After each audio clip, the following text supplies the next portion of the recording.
Olá, tudo bem com você? Nós estamos meditando na Bíblia em ordem cronológica. Hoje nós vamos dar continuidade ao livro de Evangelho de João, capítulo 6, a partir do versículo 30.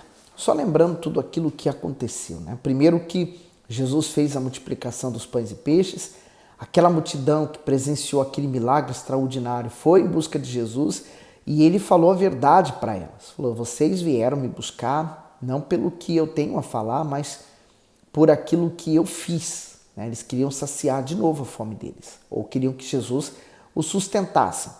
Mas Jesus falou que não veio para isso. Ele veio com outro objetivo, uma outra missão. Quando eles viram aquele milagre, queriam até fazer Jesus rei. Mas agora, esse mesmo povo que estava maravilhado com Jesus está pedindo para ele fazer um sinal de que realmente ele era o Messias. Quantos sinais faltavam para eles crerem em Jesus? Quantas coisas Jesus tinha feito e aquela última extraordinária. A incredulidade, ela é terrível. Eles não criam em Jesus. Eles queriam os benefícios, mas não criam em Jesus. Bom, nós vamos meditar sobre isso. Vamos pedir a Deus que Ele nos dê, então, a compreensão da palavra dEle. Você dê o seu gosto ao vídeo, se você tem gostado, partilhe também com alguém. Meu Deus, obrigado mais uma vez. Estamos aqui para ouvir a Tua voz. Fala conosco, meu Deus. E não nos deixe entrar nessa condição em que eles estavam tão frios na fé que não puderam ver o próprio Deus diante deles. E os sinais que comprovavam a Tua vida. Que nós possamos nos manter firmes e fiéis a Ti até o fim. Graças a Deus. Então tudo começa aqui no 30. Disseram-lhe, pois, que sinal, pois, fazes tu para que vejamos e creiamos em ti? Que operas tu? Nossos pais comeram maná no deserto, como está escrito, deu-lhes o comer o pão do céu. Disse-lhe, pois, Jesus, na verdade vos digo, Moisés não vos deu o pão do céu, mas meu Pai vos dá o verdadeiro pão do céu. Porque o pão de Deus é aquele que desce do céu e dá a vida ao mundo. O comentário diz assim, o pão da vida. O maná que havia descido do céu e alimentava os hebreus no deserto supria apenas o corpo, mas outro maná que havia sido enviado, o Senhor Jesus, era completo e dotado de poder para nutrir a alma faminta.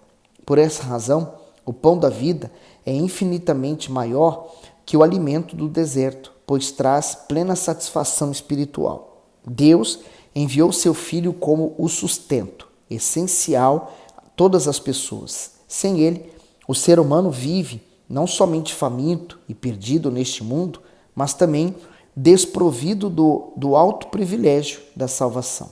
E aqui você entende por que da multidão um dia está gritando, viva o rei, o nosso rei, a Jesus, né? Quando ele entrou com aquela entrada triunfal em Jerusalém, montado no jumento, e no dia seguinte eles estão gritando, crucificam.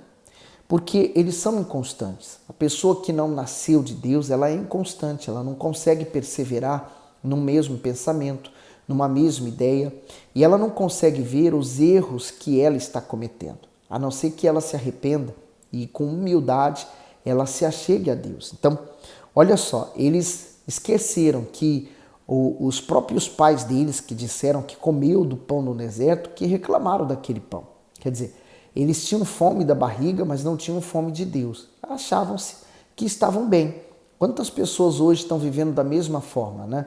Elas têm seus dinheiro, ela tem a sua casa, seu carro, o seu trabalho, estão saciadas, aparentemente. Vivem alguns problemas aqui, outro lá, e elas simplesmente dizem, não, eu tenho Deus, porque elas consideram o seu bem-estar o seu Deus.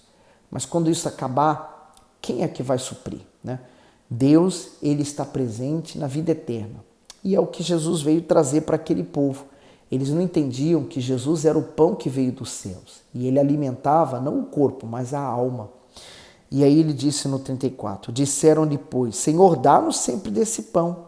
Mas eles pensavam que esse pão que ele dava iria saciar eles, nem precisariam mais trabalhar. 35, Jesus lhe disse, eu sou o pão da vida. Aquele que vem a mim não terá fome, e quem crê em mim nunca terá sede. Então, ele apontou para ele, eu sou esse pão. comam de mim. Então, para aquele tempo, né, essa fala do Senhor Jesus escandalizou completamente aquelas pessoas. Eles não compreenderam o que Jesus queria dizer, né? Que ele era esse pão da vida, quer dizer, as palavras, eles tinham que comer das palavras. Assim, por exemplo, quando você vai a uma reunião e você vai participar daquela reunião, há pessoas que na hora da palavra elas dormem, outras se distraem, começam a pensar nos seus problemas, porque elas não querem ouvir, elas querem receber a oração, elas querem um milagre, elas querem a transformação da vida delas, mas elas não querem ouvir. Ah, não, eu já sei, eu já ouvi isso uma vez. Então, elas ignoram aquele momento. Quer dizer, elas estão ignorando o pão, porque a palavra é o pão. 36. Mas já vos disse que também vós me vistes, e contudo não credes. Então agora Jesus falou, olha, vocês querem o pão? Eu sou o pão. Eu posso matar a sua fome e sua sede, basta crer em mim. No 37. Todo o que o Pai me dá virá a mim, e o que vem a mim, de maneira nenhuma o lançarei fora. O comentário diz, de maneira nenhuma o lançarei fora. O sacrifício do Senhor Jesus na cruz deu oportunidade a toda a humanidade de se chegar a Deus por meio da sua obra. A pessoa que crê encontra o caminho para o trono do Altíssimo. Outrora esse caminho estava fechado pelo véu do santuário, mas agora está aberto devido à morte do Cordeiro. Ao se aproximar do Filho, o pecador arrependido nunca ouvirá um não, ou um volte depois. Pelo contrário, será imediatamente atendido. A fé genuína no Senhor Jesus ainda possibilita que ele assuma a responsabilidade de zelar, proteger e acolher seus fiéis. Então, ele estava dizendo que todo o que vem a ele, ele não lança fora. Pelo contrário, é transformado. Aí você lembra aquela mulher que entrou, ela era pecadora, molhou os pés do Senhor Jesus com suas lágrimas, enxugou com seus cabelos. Quer dizer, aquela mulher foi enviada por Deus para Jesus, mas esse povo não foi enviado por Deus. 39. E a vontade do meu Pai que me enviou é esta, que nenhum de todos aqueles que me deu eu perca, mas que o ressuscite no último dia. Que promessa, né? É uma promessa que não aconteceu para mim ainda, mas vai acontecer quando o Senhor Jesus volte e eu seja arrebatado para ir de encontro a Ele, ou quando eu morrer, se uma das duas coisas acontecer. Eu morro em Cristo, morro salvo, então eu ressuscitarei, assim como Ele. 40. Porquanto a vontade daquele que me enviou é esta, que todo aquele que vê o Filho e crê nele tenha a vida eterna, e eu o ressuscitarei no último dia. Então, é um critério simples, que qualquer pessoa pode fazer. O pobre pode fazer, o rico também. O doente pode fazer, o são também. Qualquer pessoa, em qualquer condição, pode fazer, que é ir ao Filho de Deus, Jesus, Ele nos salva, crer nele, e aí você recebe a vida eterna. Ter já essa vida eterna aqui na terra, né?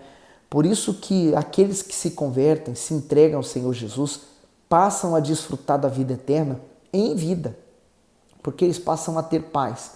Do lado de fora, por vezes, é ainda um inferno, mas do lado de dentro é o paraíso. 41. Murmuravam, pois, dele os judeus, porque dissera, eu sou o pão que desceu do céu. E diziam, não é este Jesus, o filho de José, cujo pai e mãe nós conhecemos? Como, pois, diz ele, desci do céu? O comentário, desci do céu. Os judeus esperavam o Messias, mas não sabiam de que modo ele surgiria. A maioria acreditava que ele chegaria de forma súbita e imponente com as pompas de um rei terreno. No entanto, o Altíssimo o surpreendeu enviando seu filho de maneira extremamente simples. Na mente obscurecida daquelas pessoas, a procedência do Senhor Jesus o desqualificava para a função messiânica. Assim, ao focar somente na identidade física, elas deixaram de conhecer a identidade espiritual do Filho de Deus. Nesse sentido, a simplicidade dele se tornou um empecilho à fé daquele povo. Ainda hoje, há aqueles que veem problema na simplicidade do Evangelho e da fé, por isso, deixam de ser favorecidos por ele. Havia um grupo chamado Zelote, e eles lutavam para tomar o templo de volta, para voltar a governar ali em Jerusalém. Então, essas pessoas que faziam isso, lutavam, matavam os romanos, queriam arrancar a qualquer custo aquele povo dali, muitos deles criam que eles poderiam ser o Messias, né? E muitos deles se intitulavam Messias, quer dizer, o enviado que viria para reinar.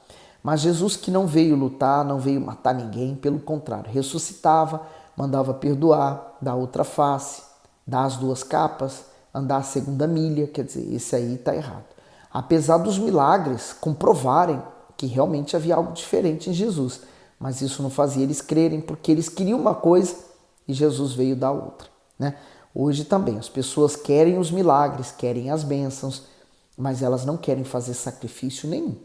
Elas não querem abandonar seus pecados, elas não querem virar as costas para a vida errada, elas querem continuar no erro, mas querem os benefícios. Não tem como, é impossível.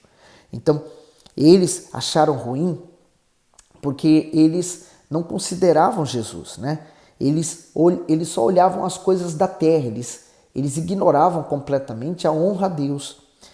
No 43, respondeu, pois, Jesus e disse-lhes, não murmureis entre vós. Respondeu, pois, Jesus e disse-lhes, não murmureis entre vós.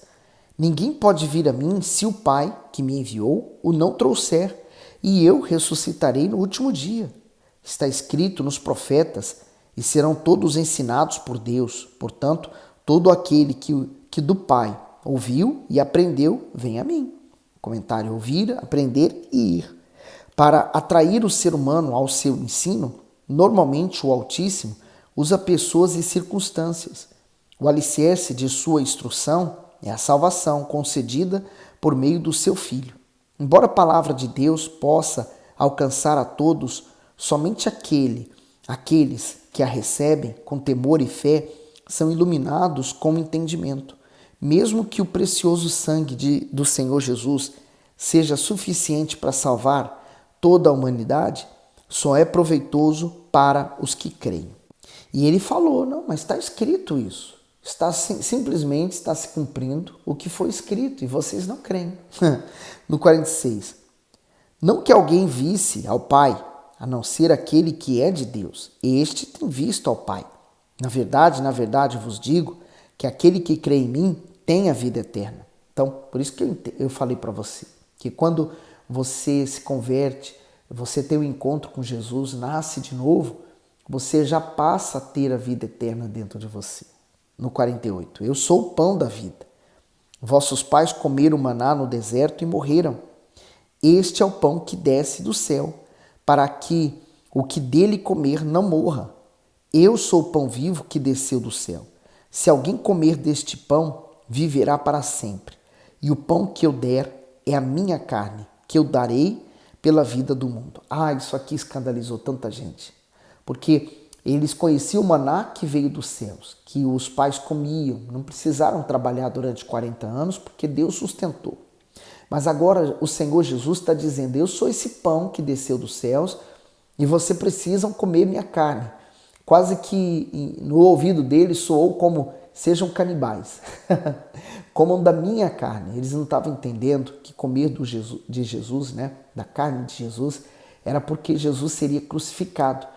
Na verdade, o Senhor Jesus estava falando de Isaías capítulo 53, mas eles estavam completamente cegos pela ira, pelo ódio, pela raiva, pela mágoa e que cegou eles de entenderem isso. 52. Disputavam, pois, os judeus entre si, dizendo, como nos pode dar este a sua carne a comer? O comentário diz, sem compreensão. As palavras do Senhor Jesus eram espirituais. Por isso, muitos dos seus ouvintes não as entendiam. 1 Coríntios 2,14 diz, ora, o homem natural não compreende as coisas do Espírito de Deus, porque lhe parece loucura, e não pode entendê-las, porque elas se discernem espiritualmente. Continuando no comentário. Por essa razão, também constantemente murmuravam e contendiam com ele. Isso mostra que pessoas carnais têm a compreensão limitada e jamais conseguem discernir o que é espiritual. Por terem a forte tendência de interpretar mal que ouvem, veem ou leem, normalmente se escandalizam e se envolvem em problemas e discussões. 53. Jesus, pois, lhes disse: na verdade vos digo que, se não comerdes a carne do Filho do Homem e não beberdes o seu sangue, não tereis vida em vós mesmos. Então, Jesus reafirmou sobre a carne e agora falou do seu sangue. Piorou ainda mais a situação para a compreensão daqueles que estavam cegos. 54. Quem come a minha carne e bebe o meu sangue tem a vida eterna, e eu ressuscitarei no último dia. Porque a minha carne verdadeiramente é comida e o meu sangue verdadeiramente é bebida. Quem come a minha carne e bebe o meu sangue permanece em mim e eu nele. O comentário: união essencial. Só recebemos a vida eterna por meio da fé e da comunhão com Deus. Somente nele e na sua palavra encontramos alimento para sermos sustentados e preservados espiritualmente até o fim. Comer da carne do Senhor e beber do seu sangue significa se apropriar do sacrifício expiatório do Cordeiro de Deus. É o mesmo que se apoderar da vida que ele nos concedeu por meio da sua morte. E aí, lembrando que eles estavam no período da Páscoa. Então, ele queria mostrar para aquelas pessoas qual era a missão dele. Ele era o Cordeiro de Deus que tira o pecado do mundo. Aliás, o próprio João Batista havia anunciado isso, que haveria de vir aquele que batizaria não com água, mas com o Espírito e o fogo. Então, o Senhor Jesus estava se identificando como o Cordeiro de Deus. O Cordeiro que vai tirar o pecado do mundo. Entenda uma coisa, todo ser humano, qualquer um que seja, ele nasce separado de Deus. O pecado é o que nos separa de Deus. O Senhor Jesus é o único elemento, chave, o único sacrifício, chave, que nos reaproxima, nos reconcilia com Deus. Então, aquilo que Adão perdeu no paraíso, Jesus resgata. Então, Adão, o antigo Adão, pecou, nos separou. Mas o novo Adão, o Senhor Jesus, ele nos reconcilia com o Pai. É isso que eles não estavam compreendendo naquela altura. 57. Assim como o Pai que vive me enviou e eu vivo pelo Pai, assim quem de mim se alimenta também viverá por mim. Este é o pão que desce do céu. Não como de vossos pais, que comeram maná e morreram. Quem comer esse pão viverá para sempre. Então ele explicou muito bem. Não é como aquele pão que eles comiam, mas quem comer de mim, da minha carne, do meu sangue, vai viver. 59. Ele disse essas coisas na sinagoga, ensinando em Cafarnaum.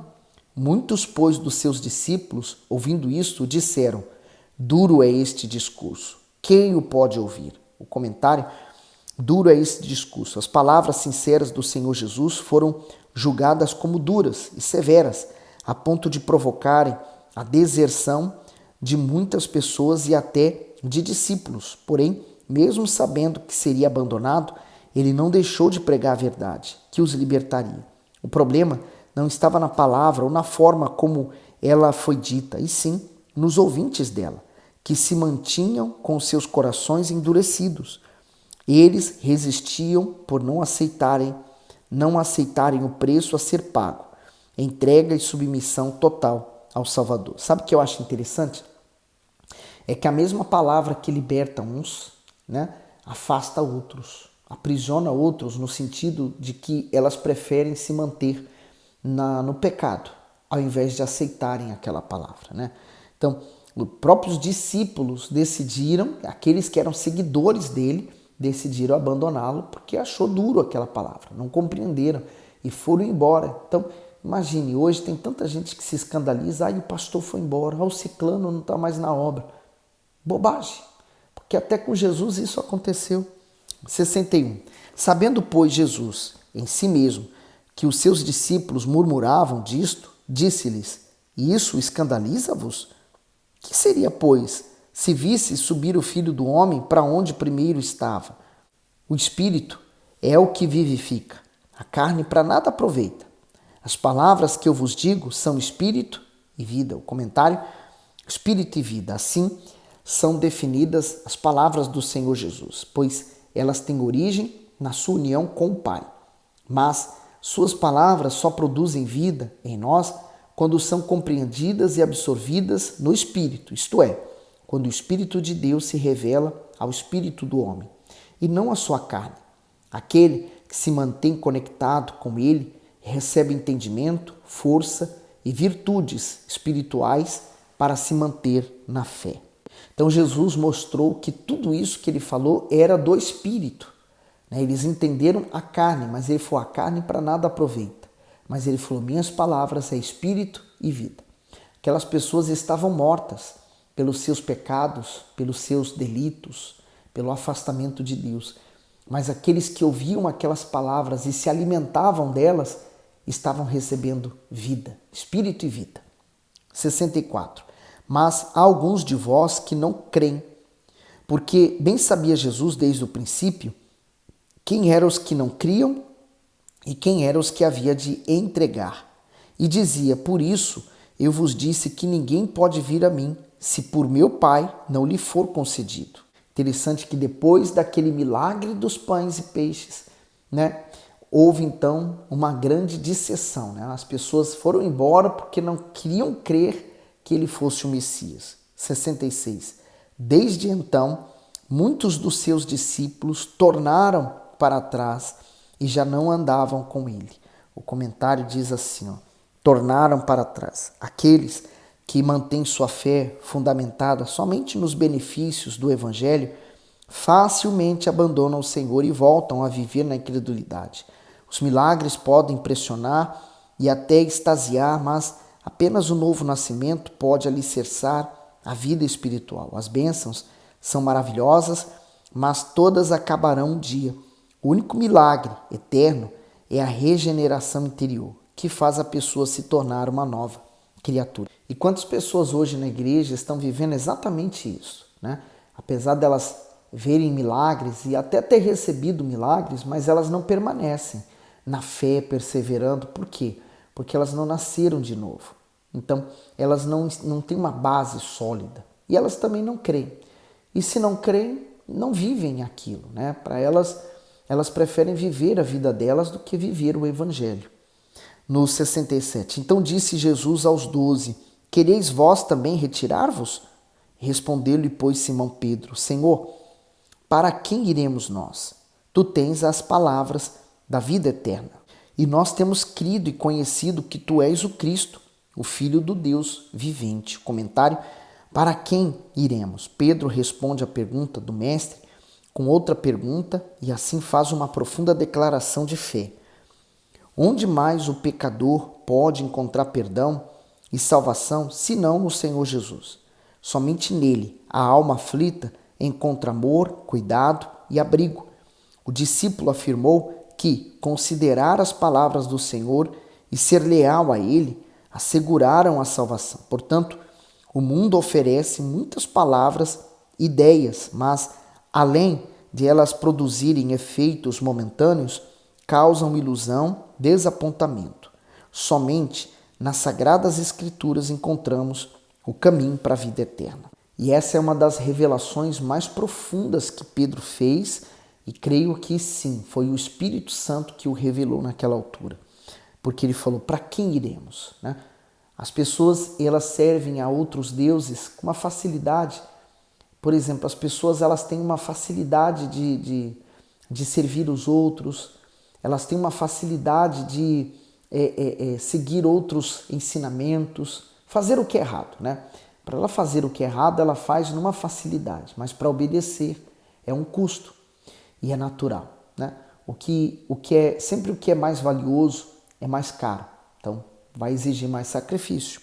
No 70, respondeu-lhe Jesus, não vos escolhi a vós os 12? E um de vós é o diabo. E isto dizia ele de Judas Iscariotes, filho de Simão, porque este o havia de entregar, sendo um dos 12. Jesus fez uma revelação aqui no final, que um deles iria trair. Agora imagine o espanto que eles tiveram, Um dia de grandes revelações, de grandes verdades. Sabe, a verdade, ela é tão importante porque ela liberta. Judas estava ouvindo aquilo tudo. Judas não se manifestou em nada até aqui. Aliás, Judas ele andava com Jesus, mas ele pouco aparece, né? Pedro você vê fazendo coisas erradas, falando coisas que não deveria. João, alguns apóstolos, eles aparecem fazendo coisas que você fala, meu Deus, mas o que ele pensava aqui, né? Mas Judas não. Judas era sensato, quieto, né? Mas ele estava planejando mal. Aquilo ali talvez naquele dia escandalizou a Judas. Ele não quis ir embora como os outros. Ele permaneceu. Mas aquela palavra também foi dura para ele. Ali começou o processo de queda de Judas. O processo dele não foi do dia para a noite, mas foi gradual. Quantas pessoas hoje estão na igreja da mesma forma? Elas não saem da igreja do dia para a noite. Elas não dormem e acordam dizendo, não vou mais à igreja. Foi um processo, foi um esfriamento. É como o casamento. Um casamento não é destruído do dia para a noite. Ele vai se destruindo, se degradando. Ele vai se esfriando aos poucos. E quem sabe, você viveu isso e hoje está afastado. Se você está afastado, você tem a oportunidade de voltar. Se você está se afastando, você tem a oportunidade de se humilhar para Deus, se voltar para Ele e Ele se voltará para você. E você que está quente, você que está na fé, no fogo, Ele falou, cuide para que não caia, tá bom? Deus continue abençoando e iluminando você.